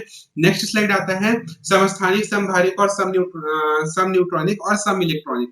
ठीक है, आइसोटोप, इसको इंग्लिश में क्या समस्थानिक को कहते हैं? Isotope, isobars, iso neutrons and isotope, isobar, isotones and iso electrons. ठीक है, तो पहले हम समस्थानिक के बारे में पढ़ेंगे। ठीक है, तो समस्थानिक, सबसे पहले हम इसका एग्जांपल देख लेते हैं कि समस्थानिक क्या होता है। तो देखिए, मैंने यहाँ पर 3 हाइड्रोजन के परमाणु की संरचना यहाँ पर बनाई है, जैसे कि आप अपने मोबाइल स्क्रीन पर या फिर अपने कंप्यूटर या फिर लैपटॉप या फिर टैब की स्क्रीन पर आप देख पा रहे होंगे। यहाँ पर देखिए, यहाँ पर मैंने हाइड्रोजन के 3 परमाणु की संरचना बनाई है, हाइड्रोजन 1, हाइड्रोजन 2 और हाइड्रोजन 3। ठीक है, देखिए सबसे पहला हाइड्रोजन आप देखिए। ठीक है, आप अपने कंप्यूटर मोबाइल स्क्रीन पर जहां पर भी आप देख रहे हैं, सबसे पहला हाइड्रोजन देखिए, ये जो नीले कलर में मैंने बनाया है और जहां पर लिखा है P+, ये है नाभिक। और जो येलो कलर में जो बनाया हुआ है, देखिए बीच में मैंने खाली स्पेस रखा हुआ है, वो खाली स्पेस ये जो परमाणु मॉडल, ये जो मैंने जो बनाए हैं, ये रदरफोर्ड के नाभिकीय मॉडल से मैंने बनाए हैं। ठीक है, रदरफोर्ड के परमाणु मॉडल को फॉलो करते हुए ये डायग्राम मैंने बनाए हैं। तो इस डायग्राम में आप देखिए, हाइड्रोजन वन में मैंने नीले कलर का नाभिक बनाए हैं, और उस नाभिक के चारों तरफ जो पीले कलर का क्षेत्र है, वहां पर एक इलेक्ट्रॉन उस नाभिक के चारों तरफ घूम रहा है। तो उसका परमाणु क्रमांक क्या होगा? मैं कह रहा हूं कि हाइड्रोजन के नाभिक में एक प्रोटॉन है, हाइड्रोजन के नाभिक में एक प्रोटॉन है और एक इलेक्ट्रॉन है। ठीक है, उस नाभिक के बाहर एक इलेक्ट्रॉन है, तो उसका परमाणु क्रमांक क्या होगा? तो हम आप कहेंगे कि सर इसका परमाणु क्रमांक तो 1 होगा क्योंकि इसके नाभिक में 1 प्रोटॉन है और यदि हाइड्रोजन उदासीन है तो प्रोटॉन की संख्या इलेक्ट्रॉन की संख्या के बराबर है। इसका मतलब ये हाइड्रोजन का जो परमाणु है वो उदासीन है, अर्थात यहाँ पर एक ही इलेक्ट्रॉन है। इस प्रकार इसका परमाणु क्रमांक 1 है। यदि मैं कहूँ कि इसका परमाणु भार कितना होगा तो भी आप फट से कहेंगे कि हाइड्रोजन का परमाणु भार तो 1 होता है, लेकिन हाइड्रोजन का परमाणु भार 1 नहीं होता। यदि अगर आप ध्यान से पढ़ें तो वैज्ञानिक जो प्रयोग है उनके द्वारा ये बताया गया है कि जो हाइड्रोजन का जो परमाणु भार होता है वो होता है 1.008। 1.008 क्या बताता है कि 008 को तो हम यहाँ पर नगण्य मान सकते हैं, लेकिन वो किसके कारण होता है, वो उस न्यूट्रॉन की उपस्थिति के कारण होता है। अब यहाँ पर आप दूसरा देखिए, दूसरा मैंने लिखा है हाइड्रोजन 2, नीचे में लिखा है ड्यूटीरियम, ठीक है, हाइड्रोजन 2 या इसी को ड्यूटीरियम कहते हैं। अब देखिए यहाँ पर इसका परमाणु क्रमांक तो 1 ही होगा। परमाणु क्रमांक 1 क्यों होगा? देखिए मैंने यहाँ पर एक ब्लू कलर में प्रोटॉन बनाए हैं और रेड कलर में न्यूट्रॉन बनाए हैं। तो परमाणु क्रमांक 1 क्यों होगा? कोई बताएगा बहुत जल्दी परमाणु क्रमांक 1 क्यों होगा? प्लीज फास्ट रिप्लाई, टाइम बहुत कम है।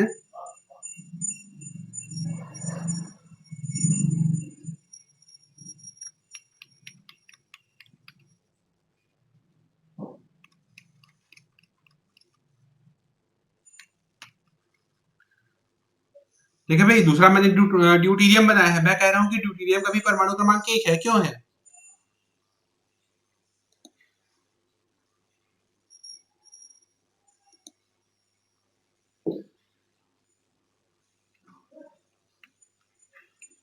चलिए मैं बता देता हूँ। ड्यूटेरियम का परमाणु क्रमांक 1 इसलिए है क्योंकि उसके नाभिक में प्रोटॉन 1 है, 1 प्रोटॉन है, ठीक है। मैंने कहा था कि नाभिक में प्रोटॉनों की संख्या को हम उसका परमाणु क्रमांक कहते हैं, न कि न्यूट्रॉनों की संख्या को, ठीक है। नाभिक में जितने प्रोटॉन होंगे वो उसका परमाणु क्रमांक होगा, तो ड्यूटेरियम का भी परमाणु क्रमांक 1 ही होगा, परंतु उसका परमाणु द्रव्यमान 2 होगा। क्यों परमाणु द्रव्यमान 2 होगा? क्योंकि परमाणु भार की परिभाषा में मैंने आपको बताया था कि किसी परमाणु के नाभिक में उपस्थित प्रोटॉन की संख्या और न्यूट्रॉन की संख्या का योग परमाणु भार कहलाता है। तो यहाँ पर देखिए 1 प्रोटॉन और 1 न्यूट्रॉन है, तो दोनों का योग हो गया 2। उसी प्रकार तीसरा देखिए हाइड्रोजन 3 ट्राइटियम, ट्राइटियम इसके नाभिक में 1 प्रोटॉन है और 2 न्यूट्रॉन है, तो इसका परमाणु क्रमांक तो 1 ही होगा, लेकिन परमाणु भार होगा 3। इसका परमाणु भार 3 होगा, ठीक है। तो इस प्रकार अब देख रहे हैं कि ये जो तीनों ही हैं, ये तीनों एक ही तत्व है, तीनों हाइड्रोजन ही है, ठीक है, कोई अलग अलग तत्व नहीं है, तीनों हाइड्रोजन ही है जिनका परमाणु क्रमांक समान है। इन तीनों का ही परमाणु क्रमांक 1 है, लेकिन परमाणु भार क्या है? हाइड्रोजन का 1 है, ड्यूटीरियम का 2 है और ट्राइटियम का 3 है। तो इस प्रकार हम इसे समस्थानिक कहते हैं, ये तीनों हाइड्रोजन के समस्थानिक कहलाते हैं, ठीक है। तो समस्थानिक क्या होता है? Atoms of the same element having the same atomic number but different mass number और कॉल्ड द आइसोटोप्स। समस्थानिक, समस्थानिक किसे कहेंगे? एक ही तत्व के भिन्न भिन्न परमाणु, एक ही तत्व के भिन्न भिन्न परमाणु जिनका परमाणु क्रमांक समान होता है परंतु परमाणु भार भिन्न भिन्न होता है, उसे हम समस्थानिक कहते हैं। जैसे कि हाइड्रोजन के 3 समस्थानिक, हाइड्रोजन, ड्यूटीरियम और ट्राइटियम। हाइड्रोजन, ड्यूटीरियम और ट्राइटियम जिसका परमाणु क्रमांक 1 होता है परंतु परमाणु भार अलग अलग होता है, ठीक है। अब दूसरा आता है समभारिक, आइसोबार्स। समभारिक क्या होता है? तो देखिए यहाँ पर मैंने नीचे में एग्जांपल लिखा हुआ है, आर्गन, पोटेशियम और कैल्शियम, ठीक है। Argon, A R means argon, K means potassium and C A means calcium, ठीक है। यहाँ पर देखिए नीचे की ओर मैंने लिखा है 18 18 20, ठीक है, 18 18 20। आर्गन का परमाणु क्रमांक होता है 18, पोटेशियम का परमाणु क्रमांक होता है 18, कैल्शियम का परमाणु क्रमांक होता है 20 20, ठीक है। और ऊपर देखिए, ऊपर की ओर मैंने लिखा है 40 40 40, 40 40 40, ये 40 40 है परमाणु द्रव्यमान। परमाणु भार, आर्गन का भी परमाणु भार होता है 40, पोटेशियम का परमाणु भार होता है 40 और कैल्शियम का भी परमाणु भार होता है 40, ठीक है।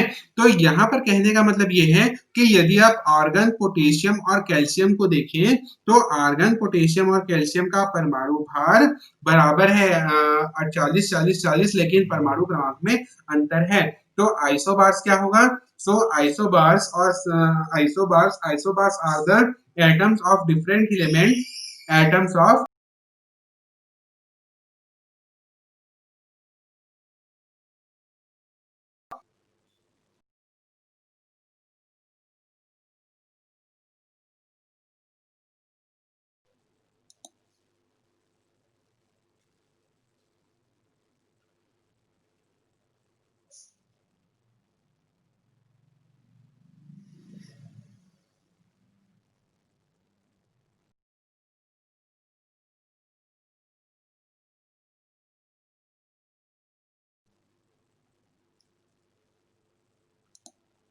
Yes, any problem?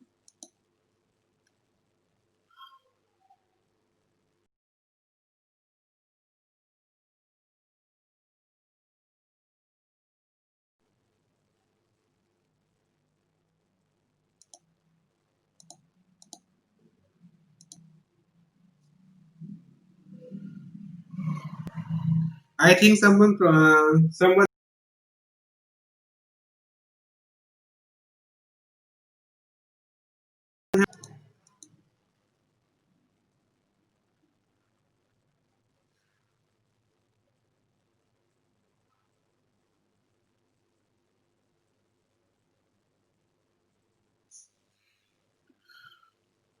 Okay.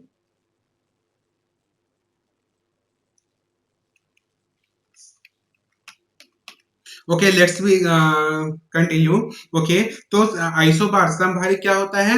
Atoms of the different element having the same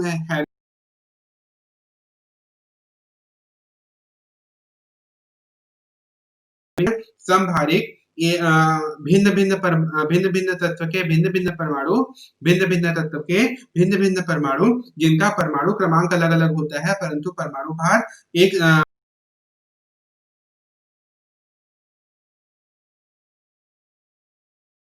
क्या होगा? विभिन्न तत्व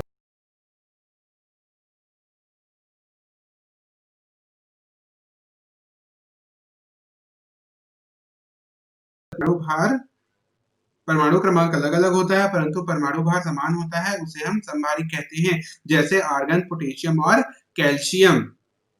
ठीक है, समझ में आया? Yes, anyone is problem? I am hearing some sound in my earphone, so it's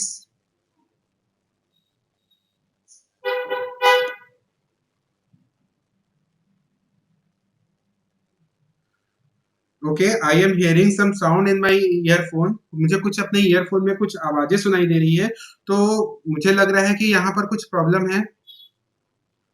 okay, आवाज नहीं आ रहा है।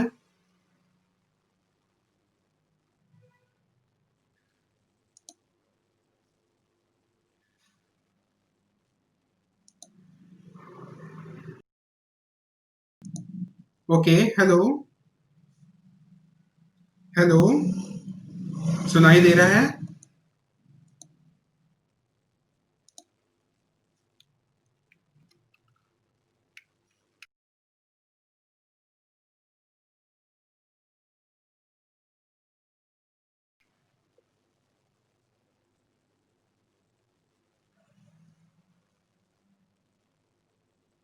Hello,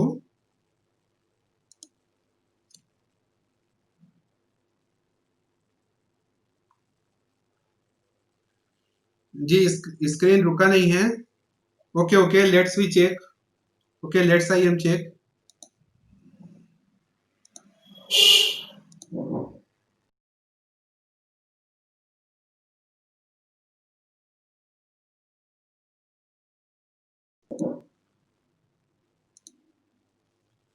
okay, hello,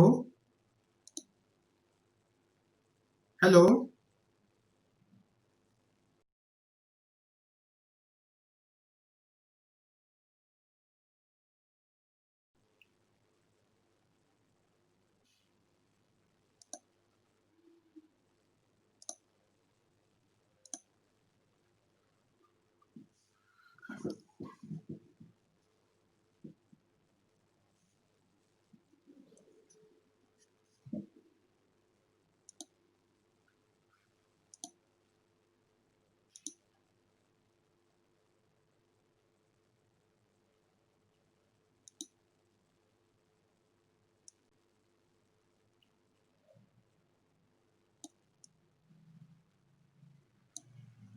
okay, hello. क्या अब आप मुझे सुन पा रहे हैं? क्या मुझे देख पा रहे हैं? क्या आपकी स्क्रीन पर ये वीडियो और साउंड और प्रेजेंटेशन आपको दिखाई दे रहा है?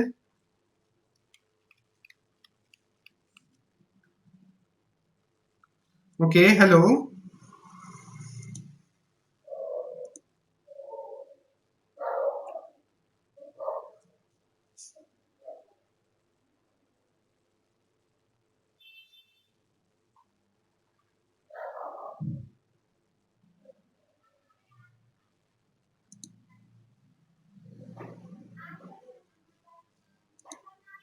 Okay, hello,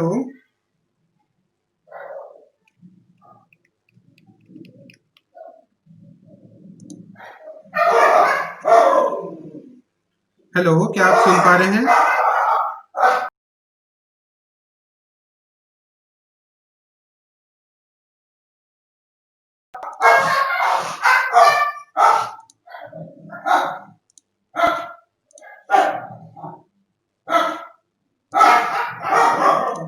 hello,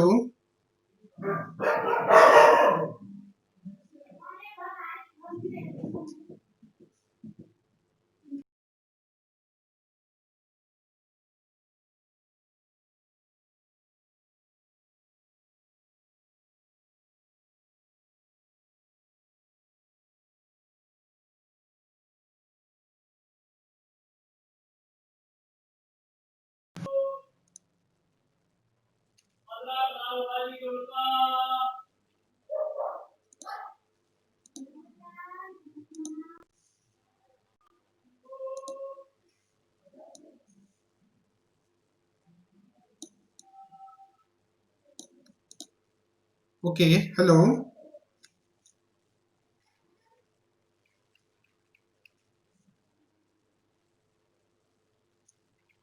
okay, hello, क्या आप सुन सकते हैं?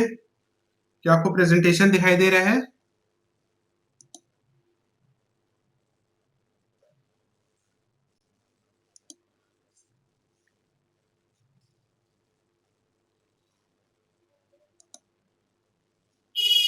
Okay, hello,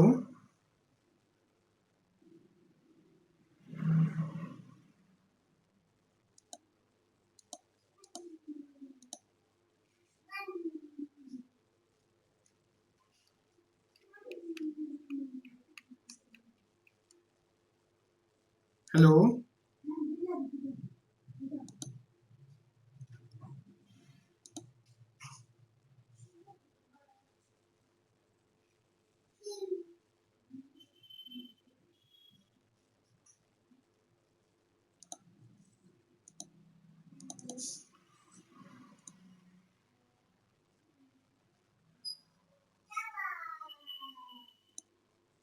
okay, hello, is my voice clear?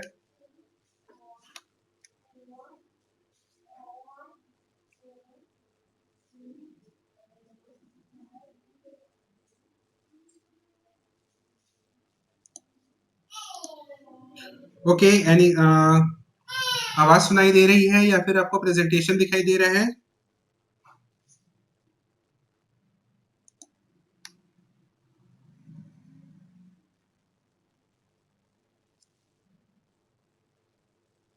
Hello,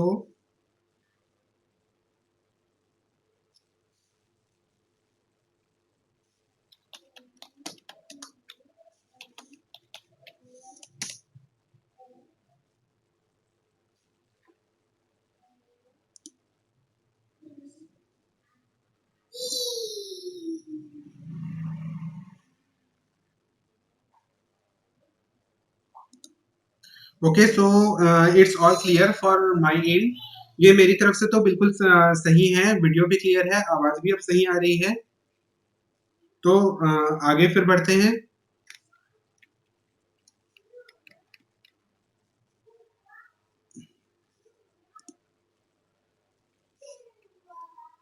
okay, तो हम लोग यहाँ पर पढ़ रहे थे संभारिक के बारे में, आइसोबार्स के बारे में।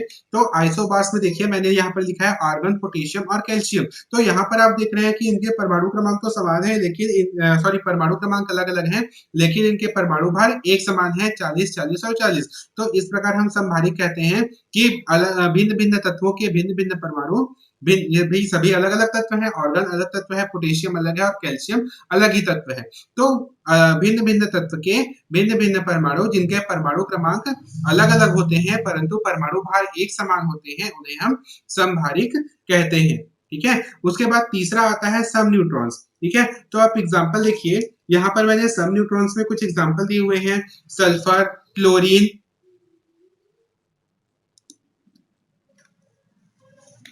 Okay, sulphur, chlorine, potassium, calcium, ठीक है, सल्फर, क्लोरीन, आर्गन, पोटेशियम और कैल्शियम। तो सल्फर, क्लोरीन, आर्गन, पोटेशियम और कैल्शियम, इन तीनों में क्या एक समान है?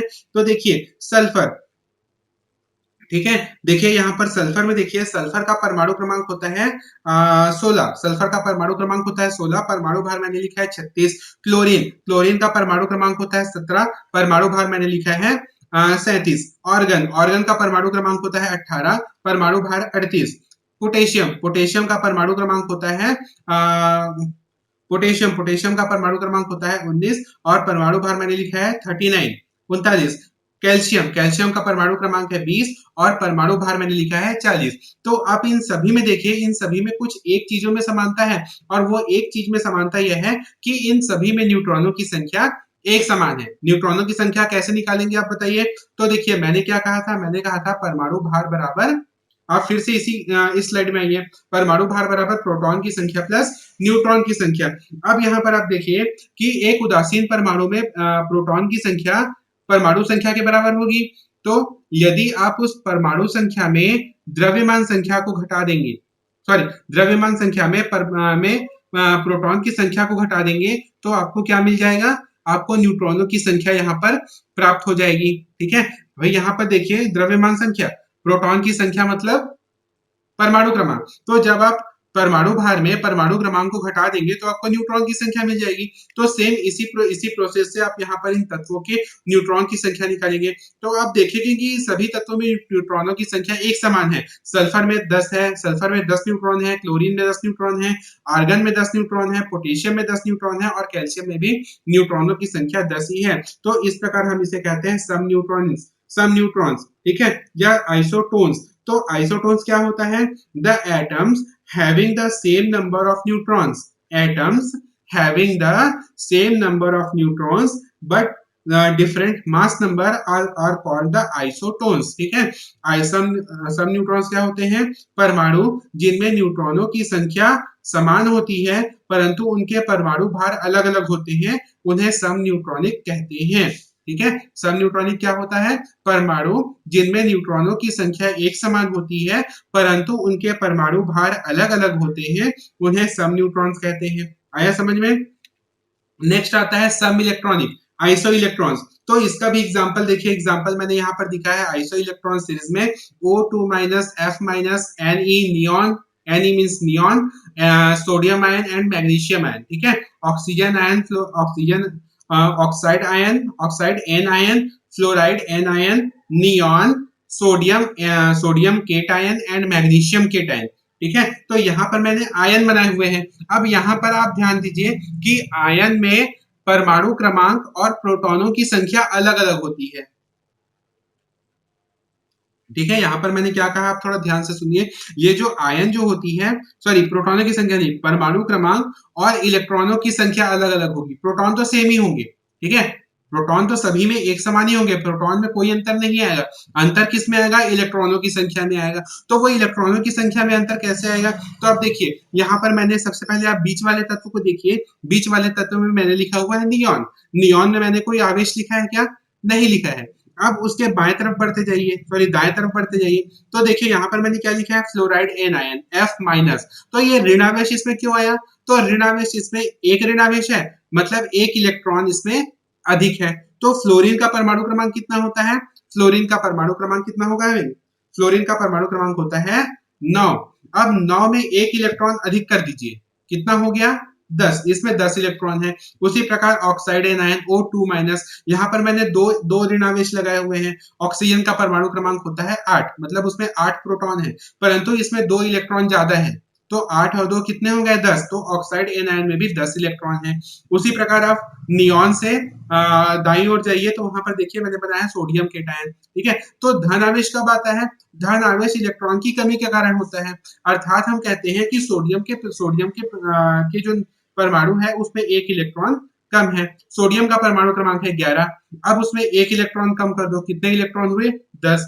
उसी प्रकार मैग्नीशियम 2+, ठीक है, मैग्नीशियम केटायन, अब वहां पर मैंने 2 धन आयन लिखा है। मैग्नीशियम का परमाणु क्रमांक होता है 12, अब उसमें से 2 इलेक्ट्रॉन कम कर दीजिए, तो कितने इलेक्ट्रॉन हो गए? 10। तो इस प्रकार आप देखते हैं कि इन सभी तत्वों में इलेक्ट्रॉनों की संख्या, सभी आयनों में या स्पीसीज में इलेक्ट्रॉनों की संख्या एक समान है। तो इसे ही हम कहेंगे सम इलेक्ट्रॉनिक और isoelectron. Okay, so what is the isoelectrons? The species containing the similar number of electrons are called the isoelectron. ठीक है, ऐसे ऐसे मूलक, यहाँ पर मैंने मूलक शब्द का उपयोग किया। मूलक शब्द का क्यों उपयोग किया? क्योंकि मैंने यहाँ पर आयन भी लिया है, उदासीन परमाणु भी लिया है, इसलिए मैंने कहा यहाँ स्पीसीज या मूलक। ठीक है, ऐसे मूलक जिनमें इलेक्ट्रॉनों की संख्या समान होती है उसे सम इलेक्ट्रॉन्स कहते हैं।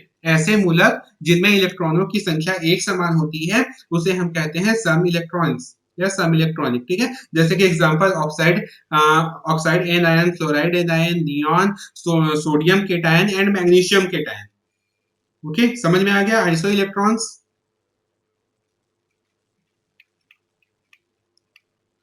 ठीक है, किसी को इसमें कोई परेशानी?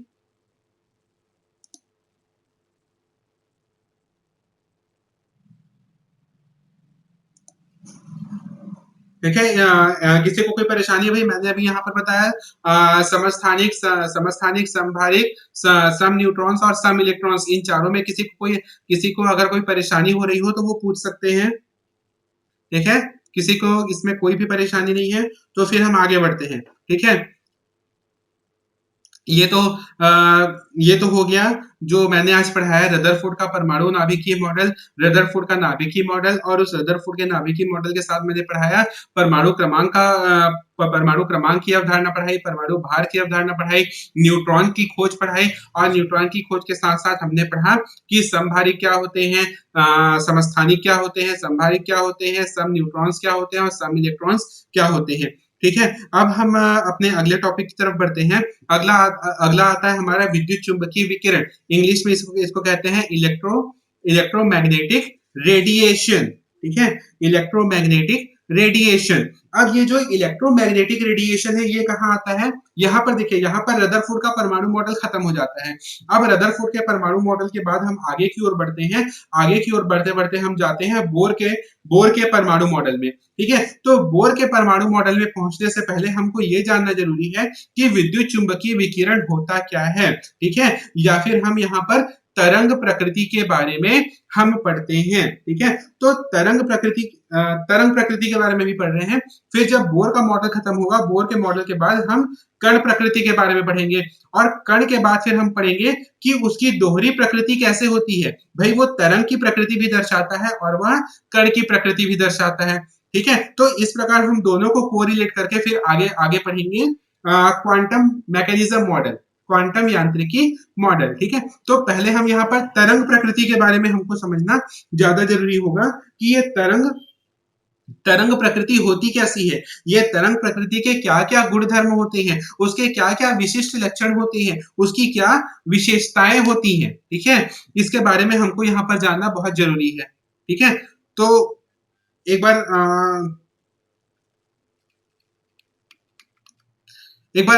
फिर से आपसे यहाँ पर पूछ रहा हूँ कि क्या रदरफोर्ड मॉडल में कुछ समझ में आया है? अगर नहीं आया हो तो बता दीजिए, क्योंकि यहाँ से फिर हम कुछ अलग ही टॉपिक पे हम इंटर कर रहे हैं। यहाँ पर हम वेव मैकेनिज्म में हम पहुंच रहे हैं, तरंग यांत्रिकी की ओर हम पहुंच रहे हैं।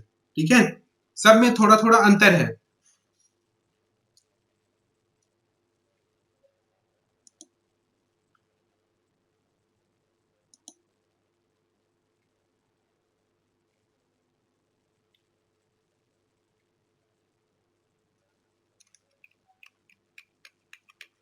ठीक है, तो चलिए हम आगे की तरफ बढ़ते हैं, विद्युत चुंबकीय विकिरण। ठीक है, तो विद्युत चुंबकीय विकिरण या इलेक्ट्रोमैग्नेटिक रेडिएशन होता क्या है? ठीक है, तो सबसे पहले जो विद्युत चुंबकीय विकिरण थी उसकी खोज 1870 में मैक्सवेल ने की थी। ठीक है, मैक्सवेल ने यहाँ पर सबसे पहले बताया था कि कोई भी प्रकाश होता है या परमाणु के द्वारा कोई भी जो विकिरित ऊर्जा होती है वह तरंगों के रूप में ही संचरित होती है। वह क्या होती है?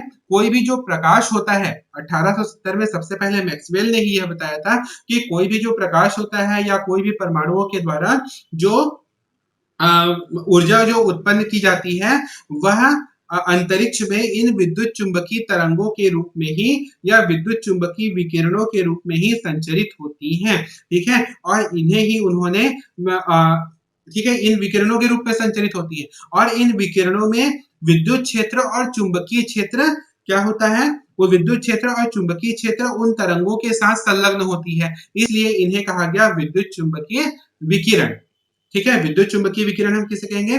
तो 1870 में मैक्सवेल ने यह बताया था कि प्रकाश अथवा परमाणु से उत्सर्जित ऊर्जा अंतरिक्ष में तरंगों के रूप में ही संचरित होती हैं और इन तरंगों के साथ विद्युत और चुंबकीय क्षेत्र संलग्न होता है, इसलिए इन्हें विद्युत चुंबकीय विकिरण कहते हैं। ठीक है, या विद्युत चुंबकीय तरंगे कहते हैं। ठीक है, तो हमने तो यहाँ समझ लिया विद्युत चुंबकीय तरंगों के बारे में। अब हमें यहाँ पर यह समझना जरूरी है कि यह तरंग गति किस प्रकार से होती है। तो तरंग गति को समझने के लिए हमको ये कॉन्सेप्ट समझना पड़ेगा कि यहाँ पर कोई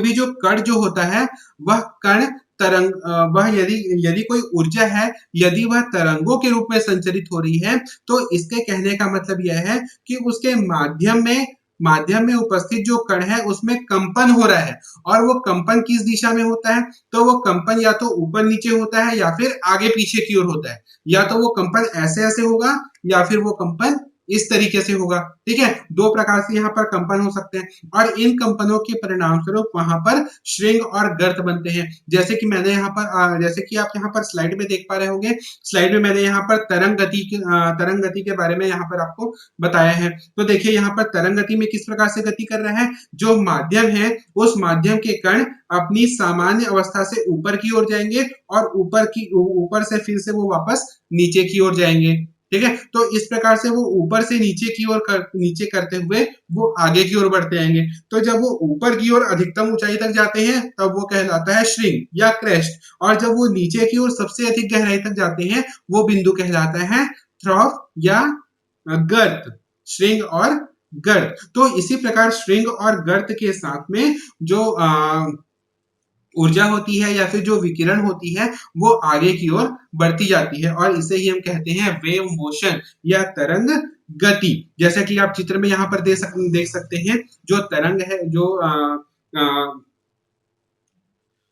जो वाइब्रेटिंग सोर्स है या फिर जो कंपन का जो स्रोत है, उस कंपन के स्रोत के कारण जो वह लगातार श्रृंग और गर्त बनाते हुए आगे की तरफ बढ़ता जाता है। ठीक है, अब इस जो तरंग गति होती है, इस तरंग गति की कुछ विशेषताएं होती है। ठीक है, सबसे पहली विशेषता होती है तरंग दैर्ध्य, इंग्लिश में इसे कहते हैं वेवलेंथ, और इसे अंग्रेजी के उल्टे वाई अक्षर के द्वारा प्रदर्शित किया जाता है जिसे लैम्डा कहते हैं। ठीक है, तो तरंग दैर्ध्य क्या होता है, तो the distance between two adjacent crest और troughs are called the wavelength. ठीक है, तरंग दैर्ध्य क्या होता है, दो क्रमागत श्रृंग अथवा दो क्रमागत गर्तों के बीच की दूरी को तरंग दैर्ध्य कहते हैं। ठीक है, देखिए मैंने वेवलेंथ करके ऊपर में लिखा हुआ है, अंग्रेजी का उल्टा वाई अक्षर जिसे लैम्डा कहते हैं। ठीक है, तो दो क्रमागत श्रृंग अथवा दो क्रमागत गर्त के बीच की दूरी को वेवलेंथ तरंग दैर्ध्य कहते हैं। ठीक है, तरंग दैर्ध्य को ग्रीक अक्षर लैम्डा के द्वारा यहाँ पर प्रदर्शित किया जाता है। ठीक है, इसका जो मात्रक है इसको हम सामान्य रूप से एंगस्ट्रॉम के द्वारा व्यक्त करते हैं। एक एंगस्ट्रॉम बराबर होता है 10 टू पावर -8 सेंटीमीटर और 10 टू पावर -10 मीटर। ठीक है, 1 angstrom is equal to 10 to power -10 metre और 10 टू पावर -8 सेंटीमीटर। ठीक है, ऐसा यूनिट होता है मीटर, ये भी एक प्रकार की दूरी है, तो इसका ऐसे पद्धति में मात्रक होगा मीटर। तो 1 angstrom is equal to 10 to power -10 metre. दूसरा होता है फ्रीक्वेंसी, आवृत्ति। तो आवृत्ति क्या होती है, the number of waves which pass through a given point in 1 second.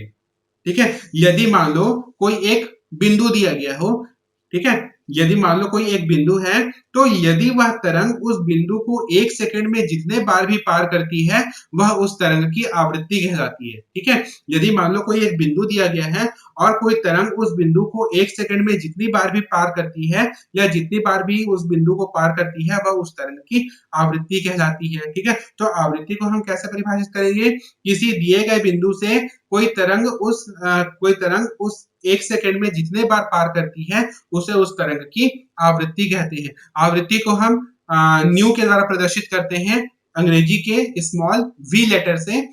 ठीक है, जिसे न्यू के द्वारा प्रदर्शित करते हैं और इसका एसआई पद्धति में मात्रक है पर सेकेंड। ठीक है, एसआई पद्धति में फ्रीक्वेंसी या आवृत्ति का मात्रक होता है पर सेकेंड। तीसरी इसकी विशेषता होती है वेलोसिटी, वेग। ठीक है, तो वेग क्या होती है, यदि मान लो 1 सेकंड में कोई तरंग जितनी दूरी तय करता है, 1 सेकंड में कोई तरंग जितनी दूरी तय करता है वह उस तरंग का वेग कहलाता है। ठीक है, तो वेग की परिभाषा क्या होगी, प्रति सेकंड तरंग द्वारा तय की गई दूरी को तरंग का वेग कहते हैं। इसे अंग्रेजी के स्मॉल सी लेटर के द्वारा प्रदर्शित किया जाता है और इसका एसआई पद्धति में मात्रक होता है मीटर प्रति सेकंड, मीटर पर सेकंड। चौथा होता है एम्पलीट्यूड, आयाम।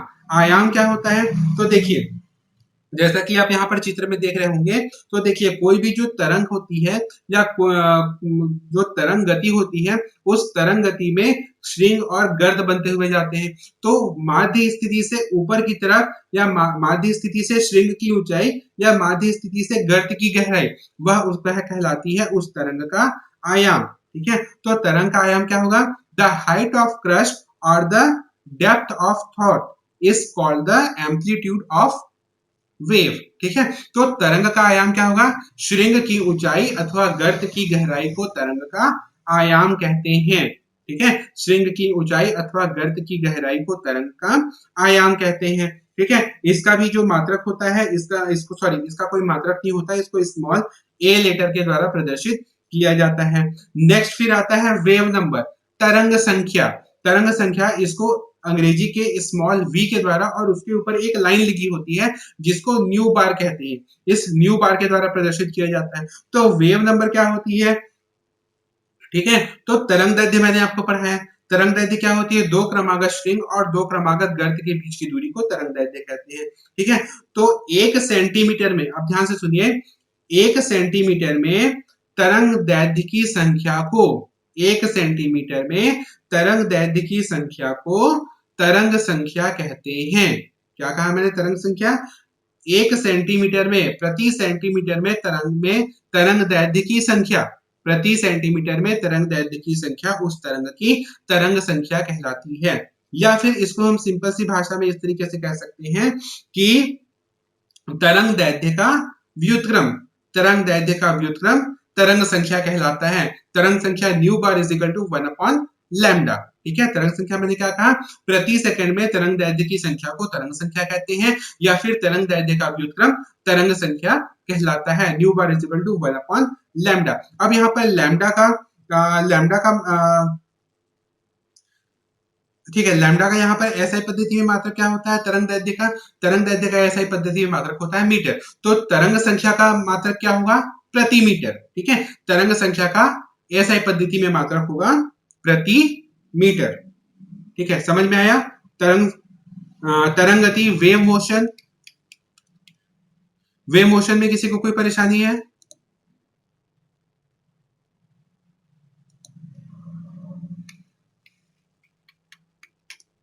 ठीक है, तो ये होता है विद्युत चुंबकीय विकिरण और विद्युत चुंबकीय विकिरण की विशेषताओं के बारे में। ठीक है, कल की क्लास में हम आगे बढ़ेंगे। आज की क्लास बस यहीं तक रहेगी। कल की क्लास में हम पढ़ेंगे कि विद्युत चुंबकीय विकिरण क्या होते हैं। थोड़ी सी जानकारी मैंने अभी दी है विद्युत चुंबकीय विकिरण के बारे में। कल हम पढ़ेंगे कि डिटेल में पढ़ेंगे कि विद्युत चुंबकीय विकिरण, इलेक्ट्रोमैग्नेटिक रेडिएशन होती क्या है, इस रेडिएशन का कैरेक्टरिस्टिक्स क्या होता है। उसके बाद हम पढ़ेंगे विद्युत चुंबकीय स्पेक्ट्रम, इलेक्ट्रोमैग्नेटिक स्पेक्ट्रम, स्पेक्ट्रम के इलेक्ट्रोमैग्नेटिक स्पेक्ट्रम के बाद में हम पढ़ेंगे ब्लैक बॉडी रेडिएशन, कृष्ण विकिरण। कृष्ण विकिरण के बाद फिर आता है प्लांक का क्वांटम सिद्धांत। ठीक है, प्लांक क्वांटम थ्योरी, प्लांक का क्वांटम सिद्धांत। प्लांक क्वांटम सिद्धांत के बाद में फिर हम पढ़ेंगे हाइड्रोजन परमाणु के लिए बोर का मॉडल। बोर के मॉडल के बाद में फिर अपना आता है क्वांटम का, परमाणु का क्वांटम यांत्रिकी सिद्धांत। ठीक है, तो विद्युत चुंबकीय विकिरण के बारे में एक छोटा सा मैं चीज और बता देता हूँ कि जो विद्युत चुंबकीय विकिरण हम किसे कहते हैं। ठीक है, तो 1870 में मैक्सवेल ने सबसे पहले यह बताया था कि प्रकाश अथवा परमाणु के द्वारा विकिरित ऊर्जा, ठीक है, प्रकाश या फिर परमाणु के द्वारा विकिरित ऊर्जा अंतरिक्ष में तरंगों के रूप में ही संचरित होती है और इन तरंगों का अपना विकिरणों के रूप में संचरित होती है और इन तरंगों के साथ विद्युत क्षेत्र और चुंबकीय क्षेत्र संलग्न होते हैं। इस कारण इसे विद्युत चुंबकीय विकिरण कहा जाता है। ठीक है, कल हम लोग फिर यहाँ से आगे की ओर आगे बढ़ेंगे। अगर इस पूरे सेशन में अगर किसी को कोई परेशानी है या किसी को कोई डाउट है तो वो पूछ सकते हैं। अभी आपके पास 2 मिनट का टाइम है। इस 2 मिनट में अगर कहीं पर अगर कोई परेशानी आ रही हो या कुछ जो टर्मिनोलॉजी है, आज मैंने बहुत सारी टर्मिनोलॉजी बताई है, स्थानिक बताया है, संभारिक बताया है, आइसोटोप्स, आइसो न्यूट्रॉन्स बताया है, आइसो इलेक्ट्रॉन्स बताया है, तरंग तरंग गति के बारे में मैंने बताया है, तरंग गति में मैंने तरंग दैर्ध्य बताया है, तरंग दैर्ध्य बताया है, आवृत्ति बताया है, आयाम बताए हैं, तरंग संख्या बताई है, वेग के बारे में बताया है। यदि इन सभी टर्मिनोलॉजी में अगर किसी को कोई परेशानी हो तो वो भी पूछ सकते हैं।